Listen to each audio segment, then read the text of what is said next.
చూడండి.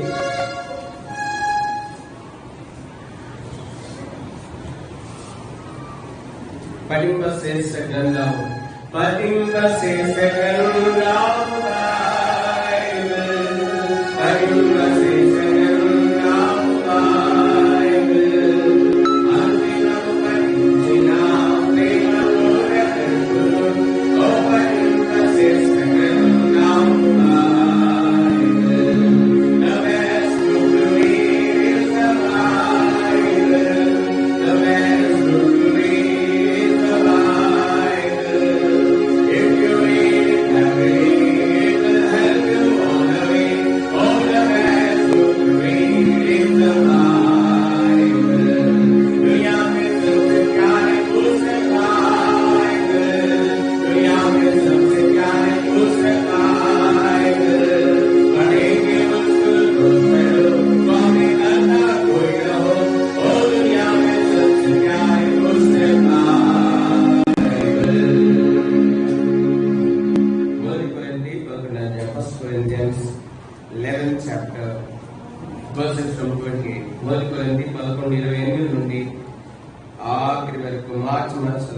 కాబట్టి ప్రతి మనుషుడు తను పరీక్షించుకుని ఆలోచన చేశారంటే నేను ఆ పాత్రలను త్రాగవాలని 29.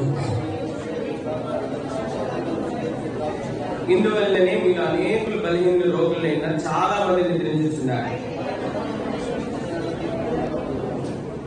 మనము తీర్పు పొందినేలా లోకంతో పాటు మన శిక్షావిధి కలగకుండానట్లు ప్రభు చేత శిక్షించబడుతున్నాం. మీరు కూడా వచ్చిన శిక్షావిధి కారణం కాకుండా ఎవడైనా ఆకలిగా తన ఇంటినే భోజనం చేయవద్దు. నేను వచ్చినప్పుడు మిగిలిన సంగతులను క్రమపరతును. నిర్గమాకాండము 15:26 అందరం కలిసి చదువుకుంటాం. నిర్గమాకాండము 15:24, 25, 26 అందరం కలిసి చదువుకుంటాం. నిర్గమ 15, 24, 25, 26.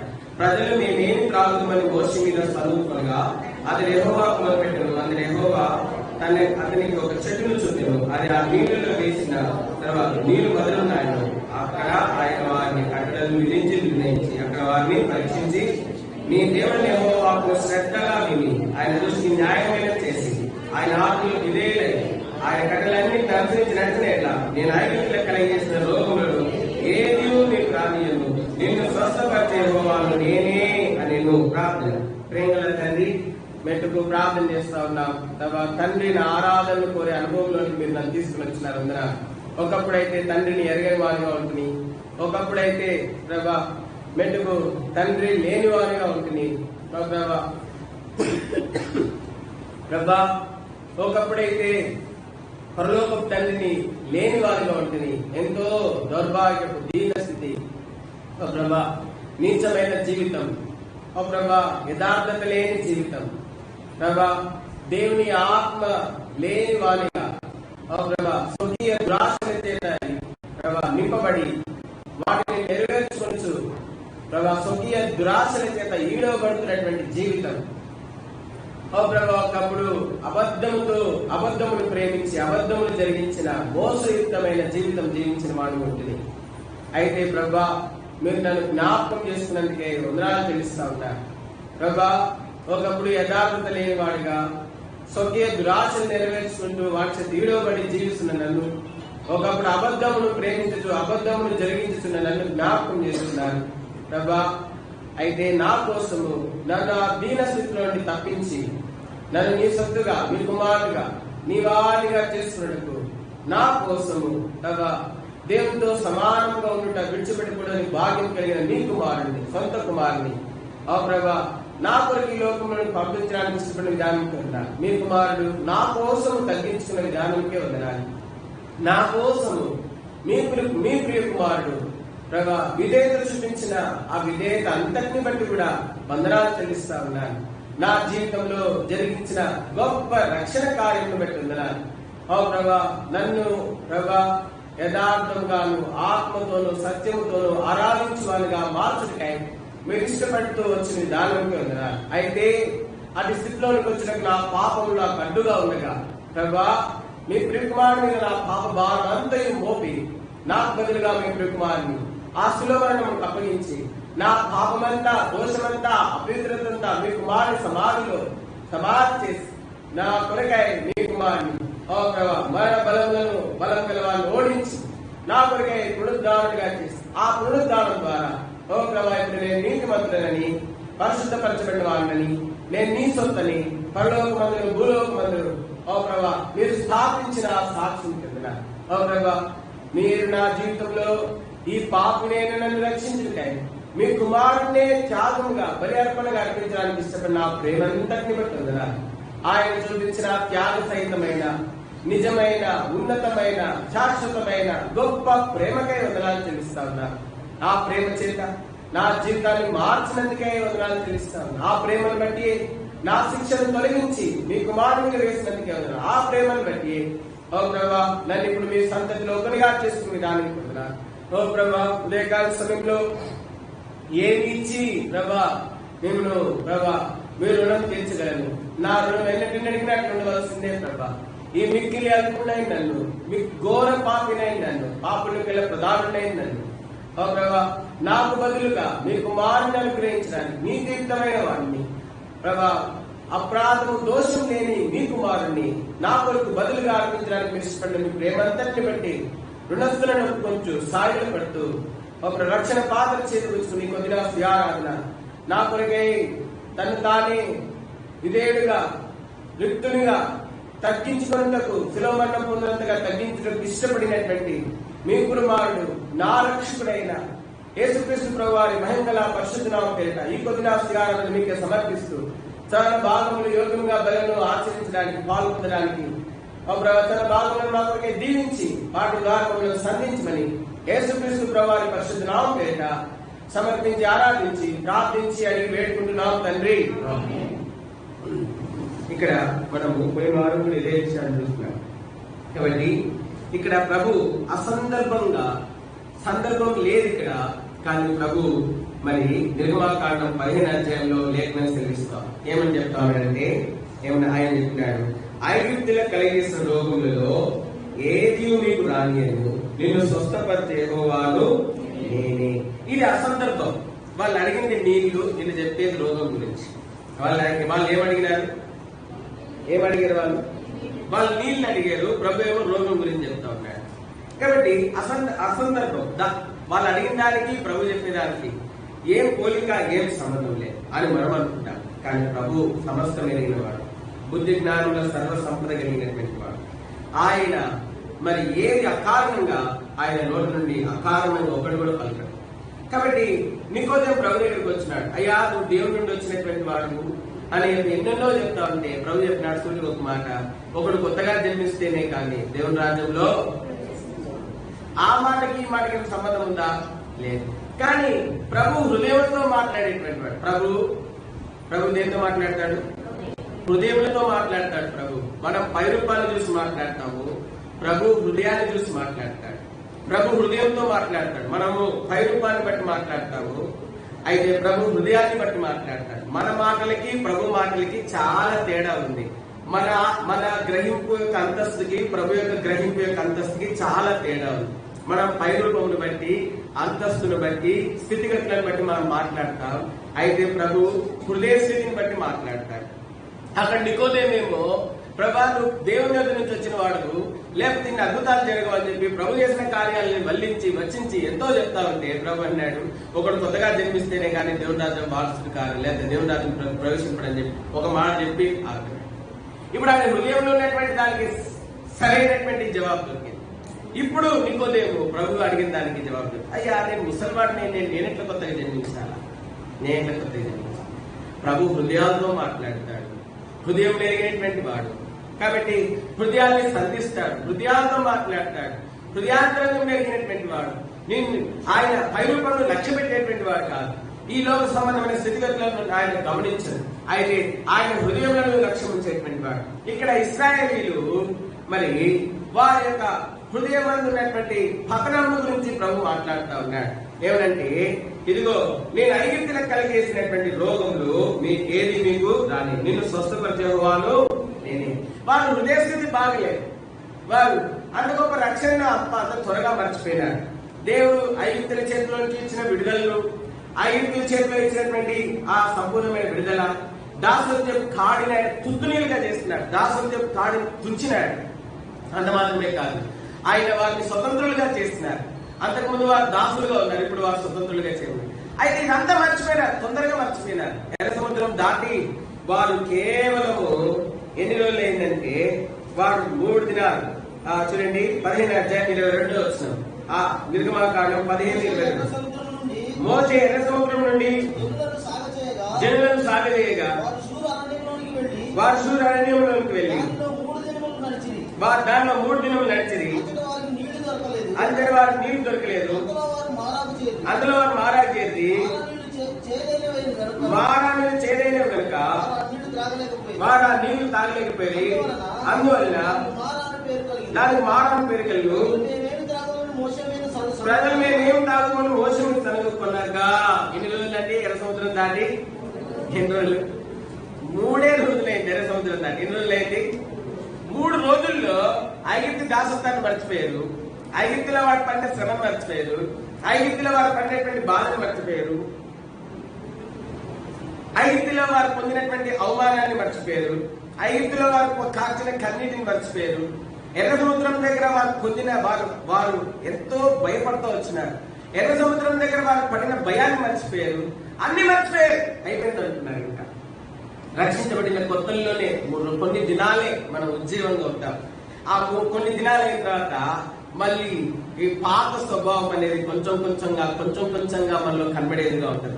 రక్షించబడిన కొన్ని దినాలే ఉజ్జీవంగా ప్రభు కోసం ఏమైనా చేయాలా, ప్రభు నన్ను కూడా వాడుకుంటే బాగుండు, ప్రభు నన్ను కూడా తన మహిమ కొరకు వాడుకుంటే బాగుండు, ప్రభు నన్ను కూడా లేవనెత్తితే బాగుండు, ప్రభు కూడా నన్ను కూడా తన నోటి బూరుగా, తన ప్రతినిధిగా, తన వారిగా వాడుకుంటే బాగుండు అని రక్షించబడిన ఆరంభంలోనే ఆ ఆశ ఉంటుంది. మెల్లిగా ఏమైపోతుందంటే మెల్లిగా తిరిగి జీవన సంబంధమైన వ్యాపకములలో మెల్లిగా శత్రు మన దృష్టి మళ్లించేవాడుగా ఉంటాడు. చూడు నీ జీవితం నీకు కొడుతుంది, చూడు నీ జీవితం నీకు కొడుతుంది, చూడు ఆ కొడుతుంది, చూడు ఈ కొడుతుంది, చూడు ఈ సమస్య ఉంది, ఆ సమస్య ఉందని శత్రు మెల్లిగా మన దృష్టిని మళ్లించేటువంటి వాడుగా. ఈ అవసరం ఎట్లా తీరుతుంది, ఈ సమస్య ఎట్లా తీరుతుంది, ఈ కోరిక ఎట్లా తీరుతుంది, ఇది ఎట్లా బాగుంటుంది, అది ఎట్లా బాగుంటుంది, అసలు నీ జీవితంలో ఎన్ని సమస్యలు ఉన్నాయి ఎప్పుడైనా కూర్చొని ఆలోచన చేసేవా అంటే అవును కదా, ఇన్ని సమస్యలు ఉన్నాయి నా జీవితంలో. ఎందుకు చూపిస్తుందండి సమస్యలన్నీ? మెల్లిగా నేను దేవునికి దూరం చేయడం కోసం, ఆరాధనకు దూరం చేయడం కోసం, సహవాసానికి దూరం చేయడం కోసం, వీటి కోసమే మరి శత్రువు ఈ సమస్యలన్నింటినీ చూపిస్తుంది. కాబట్టి సమస్యలు కూడా ప్రభు వైపు మనం చూడవలసినటువంటి వారంగా ఉంటాము. ఆయన నమ్మదగినటువంటి వారు. అయితే వీరి హృదయ స్థితి బాగలేదు. 3 రోజులకే వీరి హృదయాలు ప్రభు మీద నుండి వారి స్థితిగతుల మీదకి మారిపోయినాయి. వారి శరీరం మీదకి వెళ్ళిపోయింది. ఇప్పుడు మేమేమి తాగాల? ఇశ్రాయేలీలు వారి కొరకై దేవుడు ఫరో యొక్క జ్యేష్ఠ కుమారుని కూడా చంపినాడు. ఆ విషయాన్ని 3 రోజుల్లో మర్చిపోయినాడు. ఎర్ర సముద్రం దాటిన 3 రోజులకే ఇశ్రాయేలీలు మరి దేవుడు ఫరో కొడుకును కూడా ఇశ్రాయేలీలో ప్రతి ఇంటిలో శవం లేకుండా లేదంట. ప్రతి జ్యేష్ఠమైన చనిపోయింది. ఆశీర్వాదం పోయింది. జ్యేష్ఠత్వ ఆశీర్వాదం పోయింది. దేవుడు ఐగుప్తుని సంపూర్ణంగా ఖాళీ చేసి ఇశ్రాయేలు పెట్టుకుంటున్నాడు. ఇదంతా కూడా 3 రోజుల్లో మర్చిపోయినాం. మనం అనుకుంటాం మనం ఎంత గొప్ప విశ్వాసులని, మనంత భక్తి పరులు లేరు, మనంత గొప్పవారు లేరు, మనంతగా ప్రభుని సేవించేవారు లేరు అనుకుంటాం. ఇది మన బ్రహ్మ. ఇశ్రాయేలీలు ఎర్ర సముద్రం పాయలుగా చూసి 3 రోజులే 3 రోజులకే మర్చిపోయినారు. సముద్రాన్ని పాయలు చేసిన వాడు మనకి నీళ్ళు ఇవ్వడా? ఐగుప్తు దేశంలో జ్యేష్ఠత్వపు సంతానం అంతటిని పశువుల్లో మనుషుల్లో మమ్మల్ని విడిపించడానికి చంపినటువంటి వాడు మాకు నీళ్ళు ఇవ్వడా అని అనుకున్నారా? అనుకోలేదు.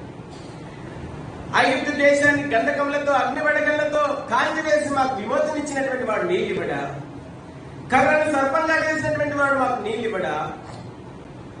అనువాదమే కాదు, మరి ఐగుప్తు దేశంలో పాడు చేసి మమ్మల్ని రక్షించినటువంటి వాడు నీళ్ళు ఇవ్వడా? అనుకోలేదు. 3 రోజుల స్థానం మొదలుపెట్టారు. మనకి తెలిసింది ఏంటంటే మంచి విద్య.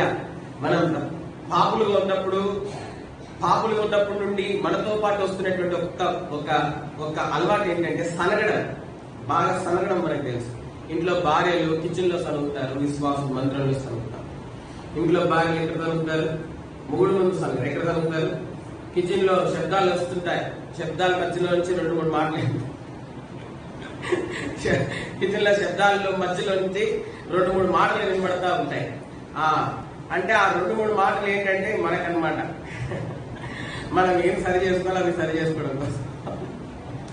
కాబట్టి మరి ఆ రకంగా మన సనుగులు మనకు బయలుదేరుతాయి. కాబట్టి మనం చూస్తూ ఉన్నాం, ఇశ్రాయేలీయులు సరగడం మొదలుపెట్టారు. మోషే ఎందుకు తెచ్చినవా మమ్మల్ని ఇక్కడికి, ఎందుకయ్యా ఈ పరిస్థితి మాకు అని చెప్పి చదువుతా ఉంటే ప్రభువార్త చెప్పినాడు, ఐగుప్తులకు కలిగేసిన రోగంలో ఏది కూడా నేను మీకు రానియను, నేను స్వస్థపరిచే యెహోవాను నేనే. దేవుడు ఎంత మాట్లాడు. దేవుడు వీళ్ళకి ఇక్కడ మారాలో మధురమైన నీళ్ళు ఇచ్చినాడు. ఏం నీళ్ళు ఇచ్చినాడు? మధురమైన నీళ్ళు ఇచ్చినాడు. చదవండి 15వ అధ్యాయము 24-25. ప్రజలు మేమేం తాగుదామని మోషే మీద సనుకునగా యెహోవాకు మొరపెట్టెను. అంతటి యెహోవా అతనికి ఒక చెట్టు చూపెను. అది ఆ నీళ్ళలో వేసిన తర్వాత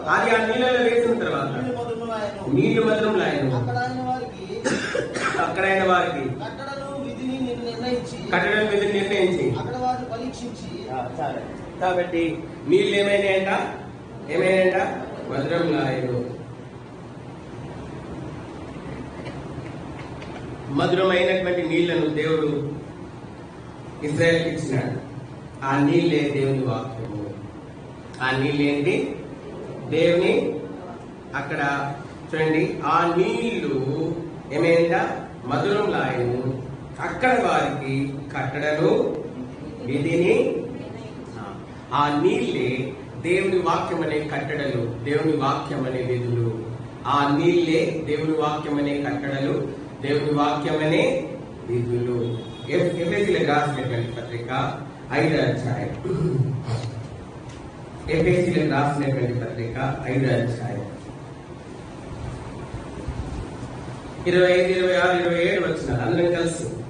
పురుషులారా మీరును మీ భార్యను ప్రేమించి అటువలే క్రీస్తు కూడా సంఘంలో ప్రేమించి అది కలంకమైనను మడతైనను అటు మరి ఏదైనా లేక పరిశుద్ధమైన గాను నిర్దోషమైన గాను మహిమగల సంఘం గాను ఆయన కలిగితే దాన్ని నిలబెట్టుకోవాలని వాక్యముతో ఉదక స్నానం చేత దాన్ని పవిత్రపరిచి పరిశుద్ధపరచగా దాని కొరకు తను తాను. కాబట్టి వాక్యముతో ఉదక స్నానం చేత. కాబట్టి మనం స్నానం ఏం చేస్తాం? నీళ్ళతో చేస్తాం. నీళ్లు దేవుని వాక్యానికి పోల్చబెడతా వచ్చింది. కాబట్టి మధురమైనటువంటి నీళ్ళు అంటే దేవుని వాక్యం ఎటువంటిది? చేదేది కాదు. చాలా మందికి దేవుని వాక్యం చేదుగా ఉంటుంది. కారణం ఏంటి అంటే వారి పాత స్వభావం ఇంకా సంపూర్ణంగా విడిచిపెట్టలే. అందుకే వారి జీవితంలో వాక్యం అంటే ఎక్కువ చోటు ఉండదు. వాక్యం అంటే వారికి విసుగుదల, వాక్యం అంటే వారికి గ్రహింపు లేదు, వాక్యం ఒక గొప్పతనం లేదు, వాక్యం ఎంతో మధురమైంది. వాక్యం గురించి మనకు తెలుసుకోవాలంటే బైబిల్ గ్రంథంలో ఎవరి దగ్గరికి వెళ్ళాలంటే దావీదు దగ్గరికి వెళ్ళాలి. 19వ కీర్తన చూడండి. వాక్యం గురించి ఎవరు మనం తెలుసుకోవాలనుకుంటే దావీదు దగ్గరికి వెళ్ళాలి. అయ్యా దేవుని వాక్యం గురించి నీకు తెలిసిందేందో మాకు చెప్పవా అని అడిగితే దావీదు చెప్తాడు, అయ్యా చూడండి 19వ కీర్తనలో రాయబడింది చూడండి, 7వ వచనంలో చదువుకోండి అయ్యా, దేవుని వాక్యం ఏంటో మీకు అర్థమైంది అని చెప్తాడు. చూడండి 19వ కీర్తన 7వ వచనం నుండి చూడండి, మార్చదు. యెహోవా నియమించిన ధర్మశాస్త్రం యథార్థమైనది, ప్రాణమును తెప్పరిల్ల చేయను. యెహోవా శాస్త్రం నమ్మదగినది, అది బుద్ధిహీనులకు జ్ఞానం పుట్టించును.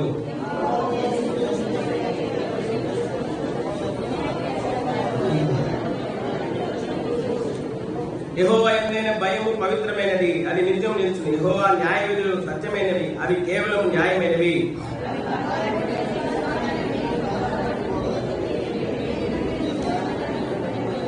వాటి వల్ల నీ సేవకుడు హెచ్చరిక నుండును, వాటిని గైకొనడం వల్ల గొప్ప లాభం కలుగును.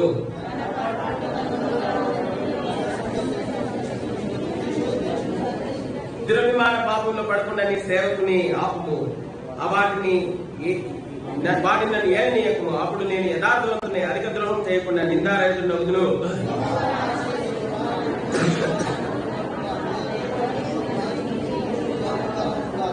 ఇక్కడ చూడండి, దావీదు 19వ కీర్తనలో ఎంత చక్కగా రాయబడిందో, యెహోవా ధర్మశాస్త్రము యథార్థమైనది, అదేం చేస్తుందంట, ప్రాణమును దెబ్బరిల్ల చేయడం. శాస్త్రము నమ్మదగినది, దేవుని వాక్యం అనే శాస్త్రం నమ్మదగినది, అది బుద్ధిహీనులకు ఏం చేస్తుందంట, జ్ఞానం పుట్టించడం.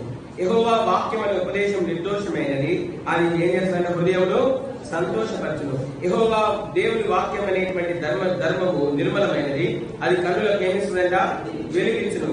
దేవుని వాక్యము ఎటువంటిదంట, అది పవిత్రమైనది, అది ఏం చేస్తుందంట, నిత్యము నిలుచును. యెహోవా దేవుని వాక్యము అను న్యాయ విధులు సత్యమైనవి, అవి కేవలం ఏమైనా న్యాయమైనవి. దేవుని వాక్యము ఏంటంటే బంగారు కంటెను, విస్తారమైన మేలు బంగారు కంటెను ఎటువంటిదంట, కోరమైనది, అది తేనె కంటెను, జుంటె తేనె దారుల కంటెను ఏమైందంటే అది మధురమైనది. అది మాత్రమే కాదు, దేవుని వాక్యం వలన మరి దేవుని సేవకులైన వారు, దేవుని ప్రజలైన వారు, దేవుని పిల్లలైనటువంటి వారు ఏం పొందుతారంటే హెచ్చరిక నొందుతారు. అది మాత్రమే కాదు, దేవుని సేవకులైనటువంటి వారు, దేవుని పిల్లలైనటువంటి వారు అందరూ కూడా దేవుని వాక్యం వలన ఏం పొందుతారంట, గొప్ప వాటిని గైకొంట వల్ల గొప్ప లాభము. దేవుని వాక్యాన్ని గైకొంట ద్వారా ఏం కలుగుతుందంట, గొప్ప లాభం కలుగుతుందంట, గొప్ప లాభం కలుగుతుందంట. అంత మాత్రమే కాదు, దేవుని వాక్యాన్ని గైకొంట ద్వారా మనము సులువుగా చూపులు పెట్టే పాపంలో నుండి మనం తప్పించబడతాం. అందుకే అక్కడ రాయబడిన 15 దురభిమాన పాపంలో పడకుండా నీ సేవకు నాపము, వాటిని నన్ను ఏం చేయకు, అప్పుడు నేను యథార్థం చేయకుండా నిందారహితులను. అంత మాత్రమే కాదు, దేవుని వాక్యమును గైకొంటం వలన మన హృదయము దేవునికి నిజమైన రమ్యమైన నివాస స్థలముగా మారేదిగా ఉంటామని దేవుని వాక్యం గురించి దావీదు ఎరిగినది తన మాటల్లో రాస్తా వచ్చింటున్నాడు. మనకి ఏంటంటే దేవుని వాక్యం అంటే సుత్తి బోర్.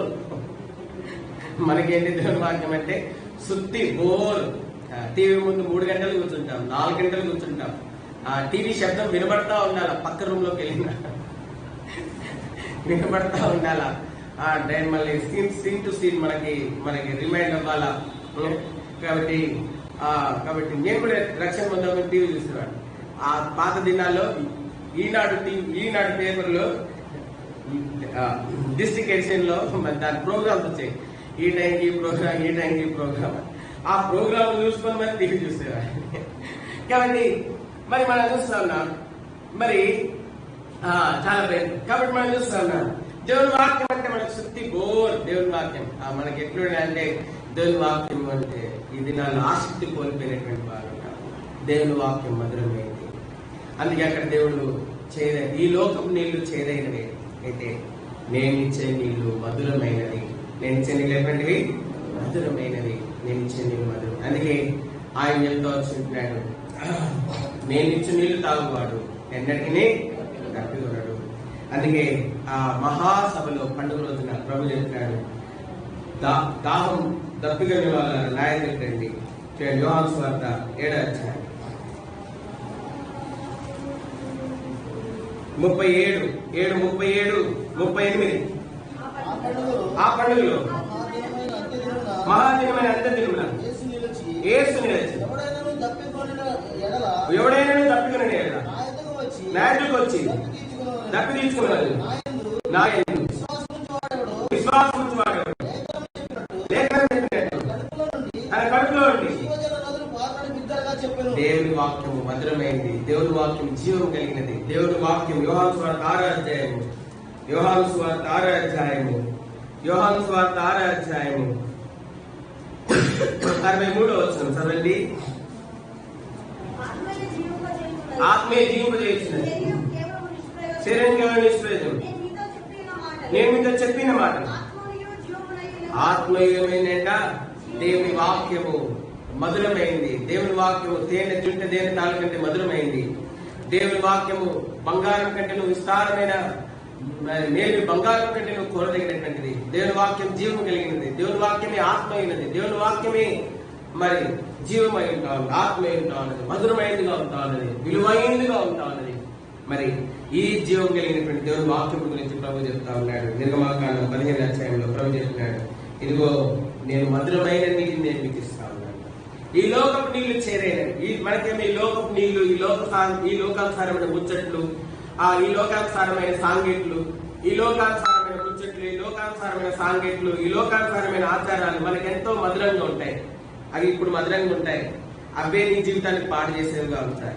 అందుకే పౌలు చెప్పినాడు తిమోతిలో, ముసలమ్మ ముచ్చట్లు ఏం చేయాలంట, ఏం చేయండి, ముసలమ్మ ముచ్చట్లు వేసుకోండి, చెవులు కొనుక్కోండి, రక్తాలు కారేదాకా అని అన్నాడా? ఏమన్నాడు? ముసలమ్మ ముచ్చట్లను ఏం చేయాలా? విసర్జించాలా. ముసలమ్మ ముచ్చట్లు విసర్జించి, కాబట్టి జాగ్రత్తగా ఉండండి మరి విశ్వాస జీవితంలో. అనవసరమైన మరి మార్చదండి. తిమోతి రాసినటువంటి పత్రిక చదండి. అపవిత్రమైన ముస్లిం ముచ్చట్లు విసర్జించి దైవభక్తి విషయంలో దైవభక్తిని సాధన చేసుకోమంటే మనకి లోకంలో సాంగేట్లు, ముచ్చట్లు, రకరకాలుగా అన్ని కావాలి.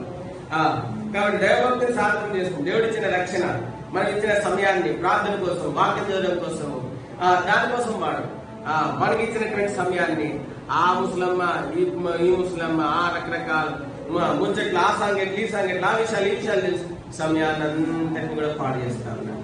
ఆంత్యోకులో ఉన్నటువంటి వారు కూడా సమయాన్ని ఇట్లనే పాడు చేస్తా ఉన్నారు. ఆంత్యోకులో ఉన్నటువంటి వారి కంట ఏదైనా ఒక కొత్త విషయం కావాలంట. చూడండి, అపోస్తుల కార్యాలు 17వ అధ్యాయం, అపోస్తుల కార్యాలు 17వ అధ్యాయం 20-21 వచ్చింది చదవండి. కొన్ని కొత్త సంగతులు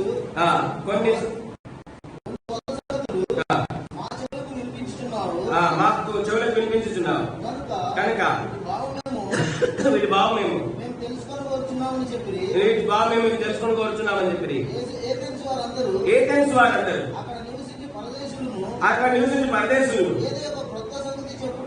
ఏదైనా ఒక కొత్త సంగతి చెప్పుడే వినుడే తమ కాలం దేనికోసం గడుపుతున్నారంటే ఏదైనా కొత్త విషయం చెప్పుకోవడం కోసం, ఏదైనా కొత్త విషయం వినడం కోసం ఏథెన్స్ వారు తమ కాలాన్ని ఏం చెప్తున్నారంట. మనం కూడా అంటే ఏదైనా కొత్త విషయం తెలుసుకుంటామా? దేని సంగతి? లోక సంబంధమైన కొత్త విషయం, లోక సంబంధం, పక్కింటోళ్ళ విషయం, పక్కింటి విషయంలో కొత్త విషయము, వెనకింటి విషయంలో కొత్త విషయము, నీ పక్కన కూర్చున్న సహోదరి విషయంలో కొత్త విషయము, నీ ముందు కూర్చున్న సహోదరి విషయంలో కొత్త విషయం, నీ పక్కన కూర్చున్న సహోదరి విషయంలో కొత్త విషయం, ఏదైనా కొత్త విషయం వాళ్ళ గురించి వీళ్ళ గురించి తెలుస్తుందేమో అని ఇట్లా సమయాన్నంతా గడుపుతున్నారంటే ఏథెన్స్ వారు. నేటి దినాల్లో విశ్వాసులు అని చెప్పబడే వారు కూడా ఇట్లానే గడుపుతున్నారు సమయం అంతా. వీడి గురించి ఏం తెలుసు, ఆకు గురించి ఏం తెలుసు, ఆ కుటుంబం గురించి ఏం తెలుసు, ఈ విశ్వాసులు వీళ్ళంతా సంగతి నీకెందుకు? దేవుడు ఏం చెప్పినాడు? నీ సొంత రక్షణను భయంతో వణుకుతో ఏం చేయమన్నాడు? కొనసాగించుకోమని చెప్పినాడు.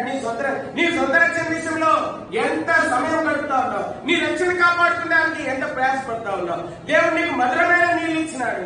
మారా అనేటువంటి చేరని ఈ లోకంలో దేవుని కట్టడలు, విధులు అనేటువంటి మధురమైన నీళ్లను ఇచ్చినాడు. ఎంతగా మధురమైన నీళ్లతో నువ్వు సరిచూసుకుంటున్నావు, ఎంతగా ఆ మధురమైన నీళ్లను అపేక్షిస్తా ఉన్నావు, ఎంతగా నీళ్లను నువ్వు తాగుతా ఉన్నావు, ఎంతగా నీళ్ళ నుండి జీవజల ఊటలేక దారులు నీళ్ళ నుండి ప్రవహిస్తా ఉన్నాయి. నీకు పక్కింటి విషయం కావాలా, ఎంకింటి విషయం కావాలా, నీ పక్కన కూర్చున్న సహోదరి విషయం కావాలా, ఇంకెవరో విషయం కావాలా? ఇదే దాని విశ్వాస జీవితం. ఇందుకోసం కాదు దేవుడు నిన్ను రక్షించింది, ఇందుకోసం కాదు నేను దేవుడు రక్షించింది. నీ పక్కనున్న నరకానికి పోతే నువ్వు పోతావా? నరకానికి నీ ముందు కూర్చున్న నరకానికి పోతే నువ్వు నరకానికి పోతావా? వాళ్ళ గురించి నీకెందుకు? యోహాను సువార్త 20వ అధ్యాయం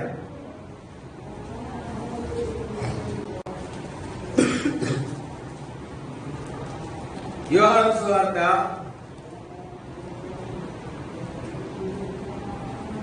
20వ అధ్యాయం 20వ వచనం 20, 21, 22. పేతురు వెనుకకు తిరిగి యేసు ప్రేమించిన వాడు భోజనపరిచిన ఆయన రొమ్మును ఆనుకుని, ప్రభువా నేను అప్పగించేవాడు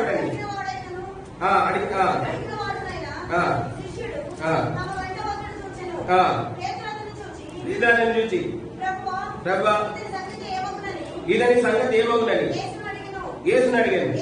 యేసు నేను వచ్చే వరకు అతడు నాకు ఇష్టమైతే అది నీకేమి? నీవు నన్ను వెంబడించమనేను.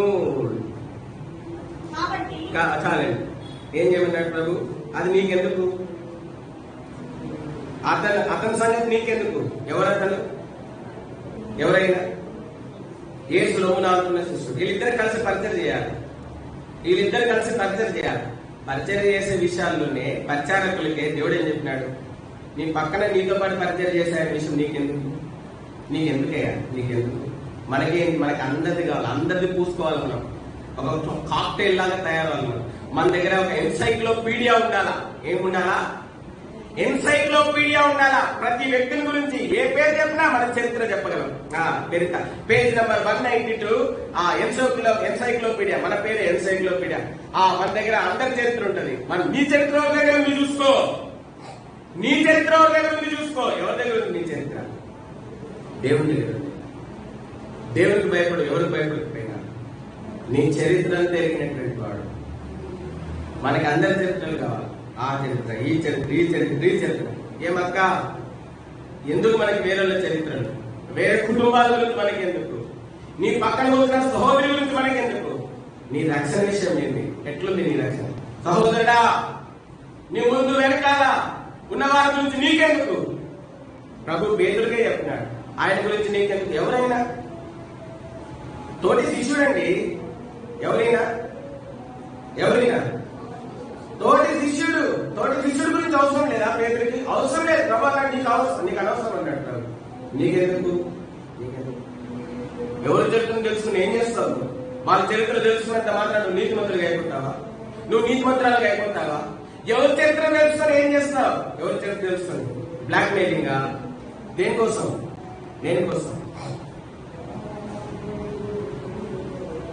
ప్రభు బల్ల దగ్గరికి వస్తా ఉన్నావు. నీ సొంత రక్షణ విషయం ఏంటి? ప్రభు నీకు మధురమైన నీళ్ళు ఇచ్చినాడు. మారా అనేటువంటి ఈ లోకంలో దేవుని న్యాయ విధులు కట్టడలు అనేటువంటి మధురమైన నీళ్ళు ఇచ్చినాడు. ఆ నీళ్ళని ఎంతగా తాగుతున్నావు? నీ ఆత్మీయ జీవితంలో ఎన్ని కొరతలు ఉన్నాయి, ఎన్ని లోపాలు ఉన్నాయి, ఎన్ని పత్రాలు ఉన్నాయి, ఎంత సిగ్గుమాలిన జీవితం. నీ రక్షించబడిన దినం నుండి ఈ దినం వరకు చూస్తే నీవు ఉండాల్సినంత ఆత్మీయ ఎదుగుదల నీలో లేదు. హెబ్రీయులకు రాసినటువంటి పత్రిక 5వ అధ్యాయం. హెబ్రీయులకు రాసినటువంటి పత్రిక 5వ అధ్యాయం. హెబ్రీయులకు రాసినటువంటి పత్రిక 5వ అధ్యాయము 12వ వచనం. కాలమును బట్టి చూస్తే మీరు బోధకులు ఉండవలసినటువంటి వారు దేవోక్తులను మూల పాఠములను ఒకడు మీకు మరలా బోధించవలసి వచ్చును. మీరు పాలు త్రాగవలసిన వారే కానీ బలమైన ఆహారము తినగలవారు 14వ వచనం 13 మరియు పాలు త్రాగు ప్రతివాడు శిష్యుడే గనక నీతి వాక్య విషయంలో అనుభవం లేని వాడై ఉన్నాడు. వయసు వచ్చిన వారు అభ్యాసం చేత మేలు కీడులను వివేచించుటకు సాధకం చేయబడిన జ్ఞానేంద్రియములు కలిగి ఉన్నారు గనక బలమైన ఆహారం వారికే. దేవుని వాక్యం అంటే ఏమనుకున్నాం? ఏదో యోహాను సువార్త 3:16 ఒకసారి ఆయన వచ్చినాడు, ఏదో సేవకుడి మీద నింద మోపడానికి వచ్చినాడు. సేవకుడు అన్నాడు, అయ్యా యోహాను సువార్త 3:16 చెప్పాయి అన్నాడు. అంటే నేను రాదన్నమాట. యోహాను సువార్త 3:16 ఏముంది అక్కడ? దేవుని ప్రేమని గురించి ఉంది. దేవుని ఏముంది కాబట్టి మరి మనం దేవుని వాక్యం ఎంత ఎరిగి ఉన్నాం? దేవుని వాక్యం ఎరిగినటువంటి వారంట దాగి ఉంటారంట. దేవుని వాక్యం ఎరిగిన వారు ఎట్లుంటారు? తగ్గించుకుంటూ దాగి ఉంటారు. దేవుని వాక్కు అయినటువంటి దేవుడు ఈ లోకంలోనికి తను తానే తగ్గించుకొని రిక్తులుగా చేసుకుని విధేయత చూపించినటువంటి వాడు ఉంటాడు. నిజంగా దేవుని వాక్యాన్ని ఎరిగినటువంటి వారు విధేయత చూపించేవారు ఉంటారు, తగ్గించుకునే వారుగా ఉంటారు, రిక్తులుగా కనపరుచుకునేటువంటి వారు ఉంటారు. నటించడం కోసం కాదు కానీ యథార్థంగా రిక్తులుగా చేసుకుంటా ఉంటారు ఈ లోకం. ఎందుకంటే ఈ లోకంలో మనం ఏం తీసుకొని పోము కనుక రిక్తులుగా జీవించడానికి ఇష్టపడేటువంటి వారుగా ఉంటారు. వాక్యం తెలియని వాళ్ళే తగ్గింపు ఉండదు, విధేయత ఉండదు, తమకు తాను రిక్తులుగా కనపరచుకోవడానికి ఇష్టపడరు, ఎంతో గొప్పవారుగా కనపరచుకోవడానికి ఇష్టపడతారు. ఏది నీ సాక్ష్యం? ఎంత ఎరిగినావు దేవుని వాక్యం? కాబట్టి మధురమైన నీళ్ళు ఇచ్చినాడు.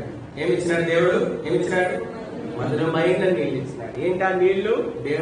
దేవుని కట్టడలు, దేవుని విధులు, న్యాయ విధులు అనేటువంటి నీరే మధురమైన నీరు. ఈ మధురమైన నీటిని గురించే కొత్త నిబంధనలో సశరీరుడుగా వచ్చినప్పుడు సమరేశ్వరితో చెప్పినాడు. మహాపండుగ, ఆ పండుగలో మహాదినం రోజు కూడా చెప్పినాడు. ఈ నీళ్ళే ముందు నుంచి వస్తా ఉన్నాయి, ఈ నీళ్ళే ముందు నుంచి వస్తా ఉన్నాయి, ఈ నీళ్ళే శిలోహులో కూడా పారుతా ఉన్నాయి. యెషయా గ్రంథం 8వ అధ్యాయం 6వ వచనం.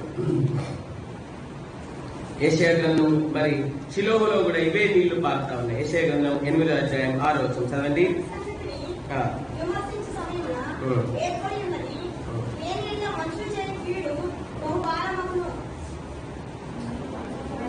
యెహోవా ఇంకను నాతో ఇలాగ సెలవిచ్చెను,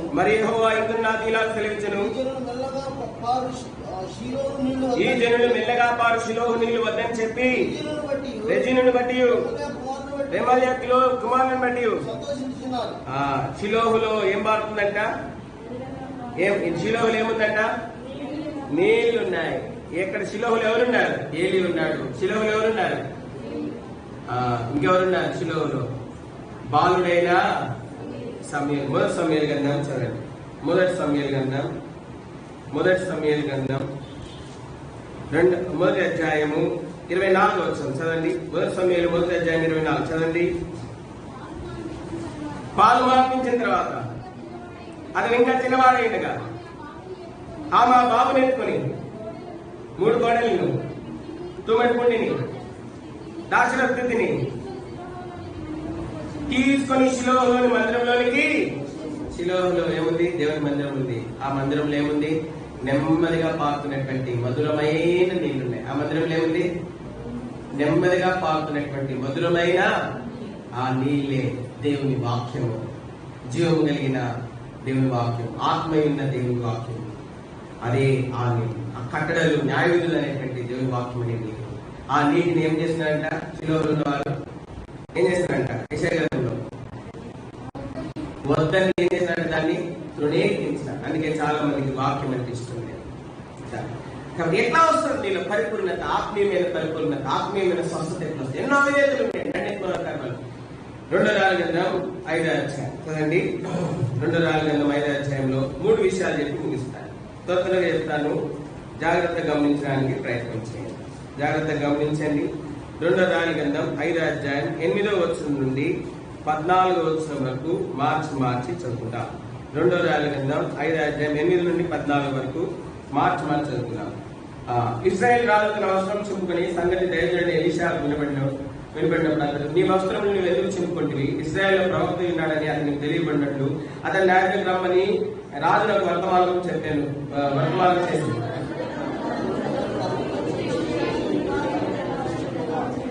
ఎలీషా, నీవు యోర్దాను నదికి పోయి 7 మార్లు స్నానం చేయవు, నీ ఒళ్ళు మరలా బాగేయు, శుద్ధుడవదు అని అతనితో చెప్పుటకు ఒక దూతను పంపెను.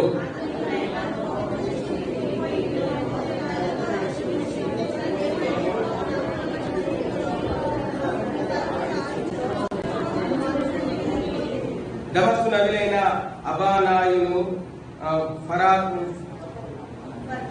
ఫర్ఫరును ఇశ్రాయేల్ దేశంలో నదుల కంటే శ్రేష్టమైనవి కావా? వాటిలో స్నానం చేసి శుద్ధి నొందలేనా అని అనుకుని రౌద్రుడై తిరిగి వెళ్ళిపోయాను.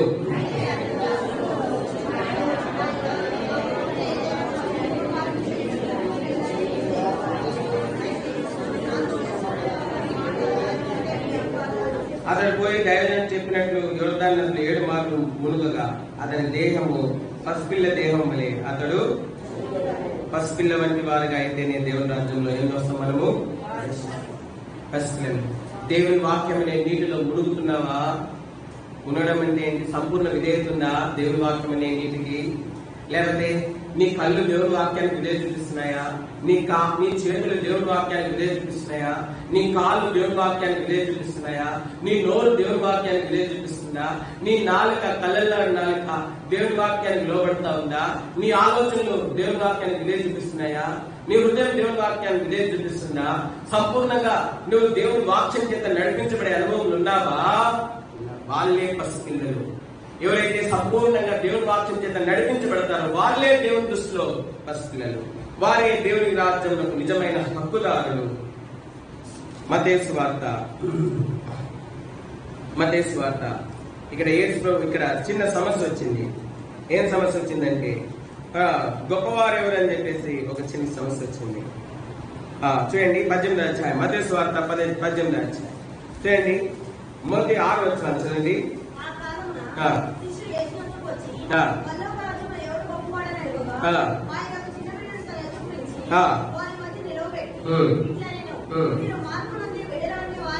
మీరు మార్పు నుండి బిడ్డల వంటి వారైతేనే పరలోక రాజ్యంలో ప్రవేశింపరని మీతో నిశ్చయముగా చెబుతున్నాను. కాగా ఈ బిడ్డ వలె తను దాన్ని తగ్గించుకున్నవాడు వాడే పరలోక రాజ్యంలో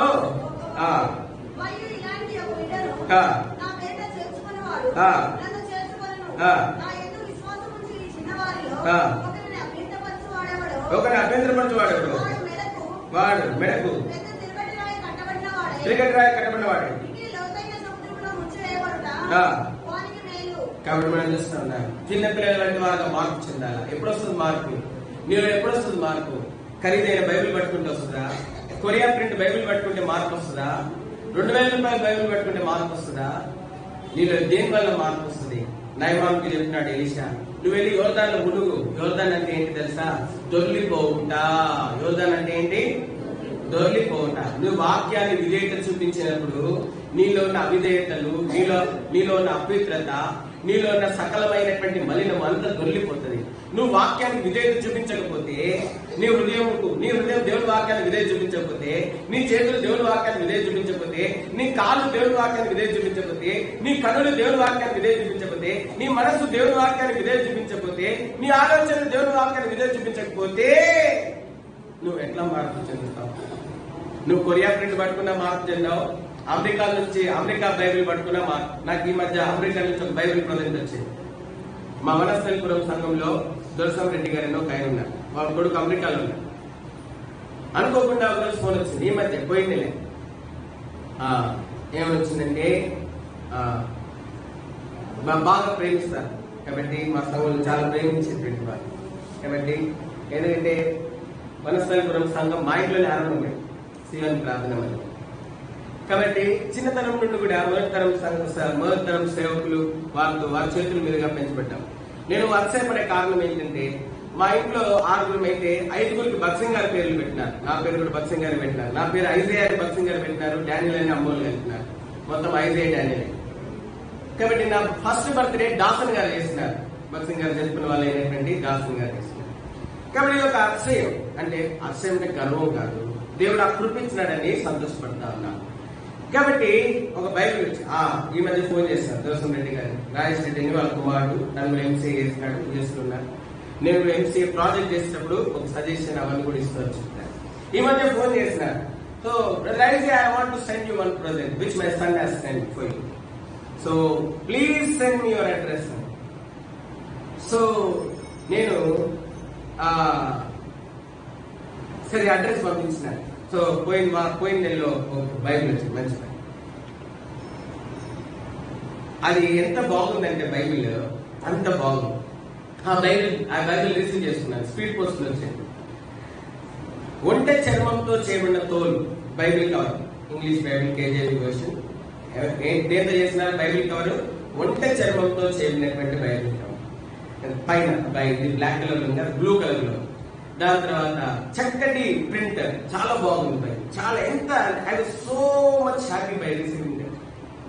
అయితే దాన్ని పట్టుకున్నంత మాత్రం నాకు మార్పు వస్తుంది. దానికి లోపడాలా? ఏం చేయాలా? దానికి ఏం చేయాలా?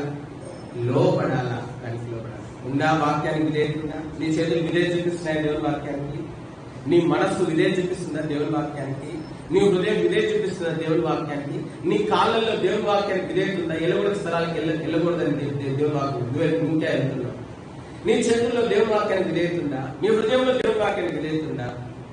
I so much impress. ఆ బైబిల్ చూసినప్పుడు ఎంతో ఆనందించాను. అయితే ఆ వాక్యం ఎంత గొప్పది.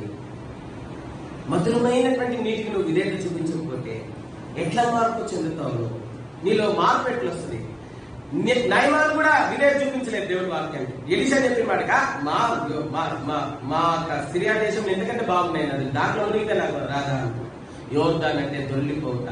ఈ మధురమైనటువంటి దేవుని వాక్యం అనేటువంటి ఈ నీరు నువ్వు విధేయత చూపించిన కొలది నీలో ఉన్న అపవిత్రత, నీలో ఉన్న దోషము, నీలో ఉన్న సమస్తమైన మలినము దొర్లిపోయి నువ్వు ఒక మంచి మధురమైన వ్యక్తిగా ప్రభు వలె మార్పు చెందేవాడుగా ఉంటావు. యోహాను సువార్త 5వ అధ్యాయం. యోహాను సువార్త 5వ అధ్యాయం చూడండి. యోహాను సువార్త 5వ అధ్యాయము ఇక్కడ ప్రభు ఇంకో సూచక్రియ చేస్తున్నాడు.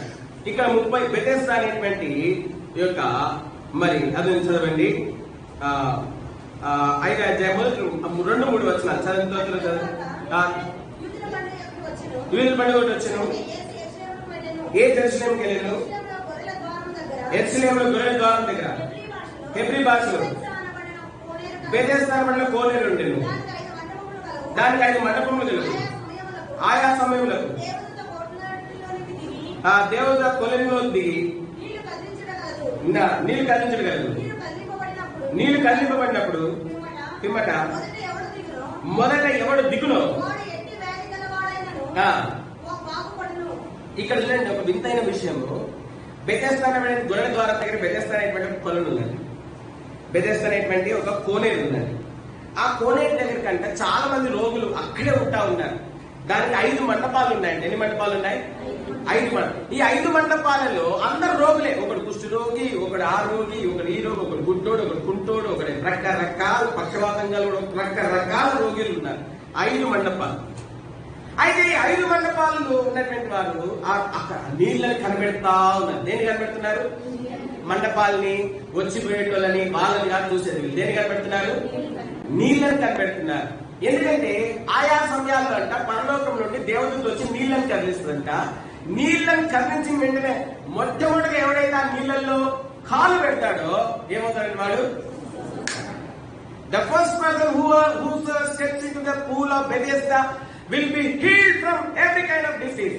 బెతెస్దా అనేటువంటి కోనేటిలో దేవతలు కదిలించినప్పుడు ఎవరైతే మొట్టమొదటిగా దిగుతాడో వాడికి రోగం పడిపోతుంది.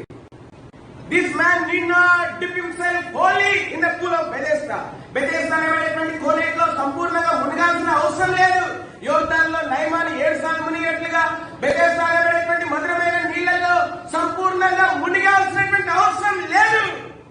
There is only a need to just to step in the sweetest water of Bethesda, which can heal every kind of disease. Bethesda అనేటువంటి కోనేటిలో కేవలం అడుగు పెట్టే చాలు. మొట్టమొదటిగా దేవుడితో కలిగించినప్పుడు ఏమొస్తుందంట? వాడికి ఏ వ్యాధి వాడైనా ఏమొస్తుందంట? స్వస్థత వస్తుంది. కొన్నిసార్లు మన నడతను మార్చుకో. పరిశుద్ధులుగా ఉండాలని ఒక పక్క ప్రయత్నం చేస్తుంటాం, కానీ మన నడతను మార్చుకో. దేవుని వాక్యంను చూసుకుంటూ సరిగా చూసుకోవాలి. అక్కడ 5 మండపాలు ఉన్న వారి యొక్క ధ్యేయం ఒకటే. ఏంటా ధ్యేయం అంటే నీరెప్పుడు కదులుతుందా? నీ ధ్యేయం ఏంటి? నీ విశ్వాస జీవితంలో వాక్య ప్రకారం నా నడత ఉందా? వాక్య ప్రకారం నేను జీవించగలుగుతున్నానా? బెతెస్దా అనేటువంటి కోనేటి దగ్గర ఉన్నటువంటి రోగులందరి ధ్యేయం ఒకటే, ఆ నీరు ఎప్పుడు కదులుతుందా?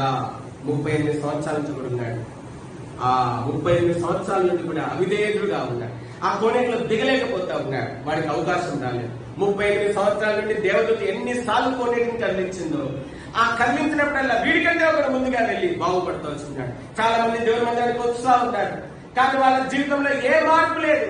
చాలా మంది మాకు ఎన్ని సంవత్సరాల నుండి వస్తున్నాం, అన్ని సంవత్సరాల నుండి వస్తున్నాం అంటున్నారు, కానీ ఏ మార్పు లేదు. కారణం ఏంటి అంటే వాళ్ళ నడత మారలేదు. ఇంకా ఏం మారలేదు? నడత మారలేదు. సరిగ్గా చూడట్లేదు దేవుని వాక్యం. దేవుని వాక్యం ఏం చెప్తుందో సరిగ్గా గమనించడం లేదు వాళ్ళు. బెతెస్దా అంటే ఏంటి తెలుసా? In the house of grace or mercy. Bethesda అంటే ఏంటి? కనికరమును దయను పొందేటువంటి ఇల్లు. బెతెస్దా అంటే ఏంటి అర్థము? కనికరమును దయను పొందేటువంటి ఇల్లు. దేవుని వాక్యాన్ని నువ్వు ఎప్పుడైతే సరిగ్గా చూసుకుంటావో, దేవుని చేత నువ్వు కనికరించబడతావు, దేవుని దయను పొందుతావు. దేవుని వాక్యాన్ని సరిగ్గా చూడు. మనుషుల వైపు చూడకు, వాళ్ళ వైపు చూడకు. ఏ మానవుడి వైపు చూసినా నువ్వు కనికరం పొందలేవు. దేవుని వాక్యం వైపు చూడు, నువ్వు కనికరించబడతావు. దేవుని వాక్యం వైపు చూడు, కనికరించబడతావు. వారాయన తరచుడుగా వారికి వెలుగులైన వారి ముఖంలో లజ్జింపకుండాను. వాక్యమని యేసుక్రీస్తు ప్రభువు వారి వైపు చూస్తే నువ్వెన్నడూ లజ్జింపకుండానటువంటి పరిస్థితి నీ జీవితంలో ప్రభు తీసుకుని వస్తాడు. నువ్వు ఎవరి వైపు చూస్తున్నావు? వాళ్ళ వైపు, వీళ్ళెక్కున్నారు, వాళ్ళెక్కున్నారు. వీళ్ళెవరి వైపు చూసినా నువ్వు కనికరించబడవు. నువ్వు కనికరించబడాలంటే వాక్యం వైపే చూడాలా దేవుని చేత. ఎందుకు నువ్వు కనికరించబడలేకపోతున్నావు? 2 సంవత్సరాల నుండి దేవుని ఇంటికి వస్తూ కారణం ఏంటంటే నువ్వు దేవుని ఇంటికి వస్తున్నావు, కానీ నీ గమనము దేవుని వాక్యం మీద లేదు. ఎవరి మీద ఉంది నీ గమనం? వేరే వారి మీద ఉంది నీ గమనం. అందుకే నువ్వు కనికరించబడలేకపోతున్నావు దేవుని ఇంటికి వచ్చి కూడా. ఈ బల దగ్గరికి వచ్చినప్పుడు ఎప్పుడైనా సరి చేసుకో. ఇన్ని సంవత్సరాలు వ్యర్థమైపోయినాయి. వీడు 38 సంవత్సరాలు అంటే బెతెస్దా అనేటువంటి కోనేటి దగ్గర ఉన్నాడు, కానీ 38 సంవత్సరాలు వ్యర్థమైపోయినాయి వీడి జీవితంలో. నువ్వు కూడా దేవునికి ఎన్నో సంవత్సరాలు చూస్తున్నావు, వ్యర్థమైపోయినాయి ఇన్ని సంవత్సరాలు. నువ్వు కనికరించబడలేకపోతున్నావు. కారణం ఎవరెవరి మీదో చెప్తున్నావు, వాళ్ళిట్లా వీళ్ళిట్లా. వాళ్ళు ఎవరు నిన్ను కనికరించారు. వాళ్ళు కూడా దేవుని కనికరం కోసమే దేవుని మందిరానికి వస్తున్నారు, మనుషుల కనికరం కోసం కాదు. ఎట్లుంది నీ ఆత్మీయ జీవితం?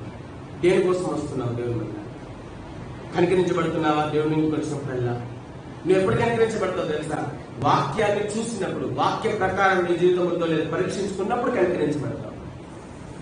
అతిక్రమం దాచిపెట్టేవాడు, దాన్ని ఒప్పుకొని విడిచిపెట్టేవాడు. ఎవరు ఒప్పిస్తారు నిన్ను నీ పతనం గురించి? దేవుని వాక్యం ఒప్పిస్తుంది నేను నీ పతనం గురించి. మొదటి కొరింథీయులలో చెప్పబడినట్లు దేవుని వాక్యం చేత ఒప్పించబడతావు. యోహాను సువార్త 9వ అధ్యాయం. యోహాను సువార్త 9వ అధ్యాయం. ఇక్కడ మనం చూస్తున్నాం 9వ అధ్యాయము చూడండి, 6-7 వచనాలు చదవండి. ఆయనకు చెప్పి నేల మీద ఊవేసి ఉమ్మితో బురద చేసి వాని కన్నుల మీద ఆ బురద పూసి నీవు సిలోయము కోనేటికి వెళ్ళి అందులో పడుకోమని చెప్పాను. సిలోయమను మాటలు పంపబడిన వాడని అర్థము. యేసు దగ్గరకు ఒక గుడ్డివాడు వచ్చినాడు. యేసు దగ్గరకు ఒక గుడ్డివాడు వస్తే మొదటి 2 వచనాలు, 9వ అధ్యాయం మొదటి 2 వచనాలు చదవదు. ఆయన మార్గం పోవచ్చునుగా పుట్టుగుడ్డి అయిన ఒక మనుషుడు కనబడింది. ఆయన శిష్యులు బోధకుడా, వీడు గుడివాడే పుట్టాడు, ఎవరు పాపం చేస్తుంది? వీడా వీడిని కన్నవారు ఆయన అడగ. యేసు వీడైనను వీడిని కన్నవారినను పాపం చేయలేదు, కానీ దేవుని క్రియలు వీని ప్రత్యక్షపరచబడికే వీడు గుడ్డివాడిగా. కాబట్టి మనం చూస్తున్నాం కొన్నిసార్లు, అనేక సార్లు మనం ఎంతో యథార్థంగా నీతిగా బతికినా కూడా కొన్ని బలహీనతలు మనం వెంటాడతాయి. కారణం ఏంటి అంటే దేవుడు మన ద్వారా మహిమ పొందాలని చెప్పి దేవుడు ఆశపడేవాడు ఉన్నాడు. నువ్వు ఎంత బలహీనంగా ఉన్నా కూడా దేవుని వాక్యాన్ని విడిచిపెట్టకూడదు. సిలోము దేవుడు చేసినాడు. ప్రభు ఏం చేశాడంటే గుడివాడు దేవుడు ప్రభు దగ్గర రాగానే ఉమ్మేసినాడంట. భూమిని ఉమ్మేసి దాన్ని జిగటమన్నిగా మార్చి ఆ బురద తీసి వాడి కళ్ళకు రాస్తున్నాడు. రాసి ఏం చెప్పాడంటే వెళ్ళి సిలోము అనేటువంటి కొలను ఉంది, అక్కడికి వెళ్ళి ఏం చేయాలి నువ్వు? యేసు దగ్గర శక్తి తగ్గిపోయిందా? ఎందుకు ప్రభు నానా విధాలైనటువంటి స్వస్థత విధాలు వాడినాడు ప్రభు. దేవుడి విషయాలు నేను వాక్యం చదువుతుంటే ఒక రోజు ఒక 15 రోజుల క్రితము దేవుడు అద్భుతమైనటువంటి దృశ్యాలన్నీ చూపిస్తవచ్చు, బోధిస్తవచ్చు. ఎందుకు ప్రభు నానా విధాలుగా స్వస్థపరచవచ్చు? అందరినీ ఒక మాటతో స్వస్థపరచవచ్చు కదా. కొంతమంది మాట ద్వారా, కొంతమంది తాకిడి ద్వారా, కొంతమంది విశ్వాసం, కొంతమంది నీ విశ్వాసం ద్వారా నీకు స్వస్థత వచ్చిందని చెప్పినాడు, కొంతమందిని తాకుడు ద్వారా స్వస్థపరిచినాడు, రకరకాలుగా స్వస్థపరిచినాడు. ఎందుకు ప్రభు రకరకాల విధాలు వాడినాడు? దాని అంతటిలో ఎన్నో ఆత్మీయమైన కోణాలు, అర్థాలు, లోతైనటువంటి అర్థాలు దాగి ఉన్నాయి. కాబట్టి ప్రభు యొక్క శిలోమైన కోనేటికి వెళ్ళు, కడుక్కో. సరే, వాడు బురద చేసినటువంటి ఉమ్ముతో బురద చేయబడి అందరు ఏమనుకుని ఉండొచ్చు, ఏంది ప్రభు ఇట్లాంటి పని చేస్తున్నాడు, ఇంత రూపు పని ఉమ్మేసినాడు భూమి మీద. గ్లాస్ లో నీళ్లు ఏమంటే ఎంతమంది లేరండి నీళ్లు? గ్లాస్ లో నీళ్లు ఏమంటే ఎంతమంది నీళ్లు లేరు? పక్కన ఎన్ని ఇల్లు ఉండొచ్చు? ఆయన వెళ్తా ఉంటే అక్కడ గుడ్డు వాడు వచ్చాడు. వస్తే ప్రభు సింపుల్ గా నోట్లో ఉమ్మేసినాడు భూమి మీద వేసి ఆ ఉమ్ముతో బురద చేసినాడు, జిగటమన్ను చేసి దాన్ని తీసినాడు. ఏం చేస్తాడో అనుకుంటున్నారంట. దాన్ని తీసి ఆ గుడ్డివాడి కళ్ళకి రాస్తున్నాడు. చాలా మంది రక్షించబడ్డారు, కానీ వాళ్ళ జీవితంలో ఇంకా పాతదనం కనబడతా ఉంది. వాళ్ళ జీవితంలో ఇంకేం కనబడతా ఉంది? పాతదనం కనబడతా ఉంది. అందుకే ప్రభు చెప్తున్నాడు, ఎవడైనా క్రీస్తునందు వాడు నూతన సృష్టి, ఇదిగో పాత గతించను. నువ్వు కొత్త సృష్టిగా కనబడుతున్నావా? కొత్త సృష్టిగా కనబడుతున్నావా? నువ్వు అనేక సార్లు నీకున్న పరిస్థితులను బట్టి, నీవు వెళ్తున్నటువంటి కఠినమైన అనుభవాలను బట్టి మళ్ళా పాతదానికి వెళ్ళిపోతున్నావేమో, పాత జీవితానికి వెళ్ళిపోతున్నావేమో, పాత జీవితమే బాగుంది అనుకుంటున్నావేమో. వెళ్ళొద్దు సుమి, మళ్ళా పాపం జోలికి వెళ్ళొద్దు. దేవుడు నీ ద్వారా మహిమ తెచ్చుకోవాలనుకుంటా ఉన్నాడు. నువ్వు ఒక అమోఘమైన సృష్టివి, నీలో బలహీనతలు ఉన్నాయి, అయినా నువ్వు ఎంత అమోఘమైన సృష్టి అంటే దేవుని దృష్టిలో నువ్వు ఎంత రమ్యముగా కనబడుతున్నావంటే, ఎంత మహిమగలదానివిగా, ఎంత మహిమగలవాడుగా నువ్వు కనబడుతున్నావంటే, అంత మహిమగలవాడుగా, అంత మహిమగలదానివిగా కనబడుతున్నావు. అందుకే స్మరణ సంఘంతో అన్నాడు ప్రభు. ప్రకటన గ్రంథము 2వ అధ్యాయం చూడండి, స్మరణ సంఘం గురించి చెప్పబడినటువంటి మాట. స్మరణ సంఘం చూడండి 8 నుంచి 9. స్మరణలో ఉన్న సంఘ దూతకు ఇలా రాయము, మొదటి వాడు కట్టటి వాడు ఏంటి మృతులుడై బ్రతికిన వాడు చెప్పు సంగతి లేవనగా. 9 నీ శ్రమ చదవండి తండ్రి, నీ శ్రమలో నెరవేర్త నేర్పుతుంది ఆయన ధనవంతుడే నా మృతులమని చెప్పవచ్చు. విధులు కాక సాకార సమాజ మార్గాలను కలుగుతూ దూషణ నేను నువ్వు పొందకు శ్రమలకు భయపడకు. 10 వచనం, ఇదిగో మీరు చదువుకోండి అపాధికులు కొందరు చేరడం వేయవచ్చు. 10 జనులు శ్రమ కలుగు మరణం నమ్మకంగా ఉండము నేను నీకు ప్రభు అంటున్నాడు. నీ శ్రమ నేను ఎరుగుదును. నీ శ్రమ అంటున్నాడు 19, నీ శ్రమను దరిద్రతను నువ్వు ఎంతో ప్రభు దృష్టికి రమ్యంగా కనబడతా ఉన్నావు. సుమరణ సంఘంలో ఉన్నటువంటి వారు నీలో ఏదో బాధ బాధిస్తా ఉంది. నువ్వు అనుకుంటున్నావు ఎందుకో ఈ బాధ. శిష్యులు అడిగినారు, ప్రభా వీడు గుడ్డివాడిగా పుట్టడం కోసం వీడా పాపం చేసింది, వీళ్ళ తల్లిదండ్రులు అంటే ప్రభు అన్నాడు, వీడు చేయని పాపము వాళ్ళ తల్లిదండ్రులు కూడా ఇద్దరిలో పాపం లేదు. మరి ఎందుకు వీళ్ళు మంది దేవుడు నామం మహిమపరచబడటం కోసమే మనలో దేవుడు ఒక లోపం పెట్టినాడు. బహుశా అది ఏదైనా ఉండొచ్చు. దాని ద్వారా అధికమైన దేవుని మహిమను పొందుతాం. ఆ లోపాన్ని బట్టి నువ్వు దుఃఖపడి బాధపడాల్సినటువంటి అవసరం లేదు. ప్రభుని వెంబడించు, ప్రభు వాక్య ప్రకారం జీవిస్తూ ముందుకు సాగిపో. ప్రభు చెప్పినాడు గుడ్డివాడితో, నువ్వు వెళ్ళి శిలోమనేళ్ళు కోనేట్లో వెళ్ళి కడుక్కోపో అని చెప్పినాడు.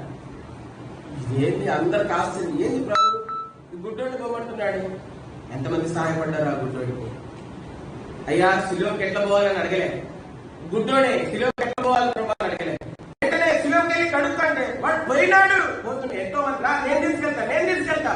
నువ్వు నడుస్తా ఉంటే దేవుని మార్గంలో, నీ బలహీనతల్లో కూడా నువ్వు నడుస్తా ఉంటే దేవుని మార్గంలో నిన్ను చూసి అనేకులు నీతో పాటు నడుస్తారు.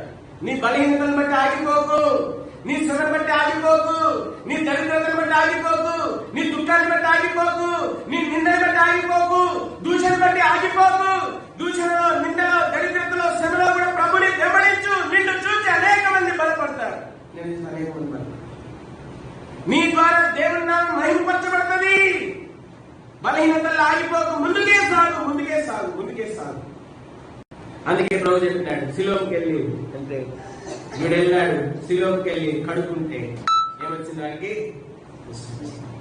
దేవుని వాక్యము నీ అక్కర తీరుస్తుంది. ఖచ్చితంగా ఒక రోజు నీ అక్కర తీరుస్తుంది.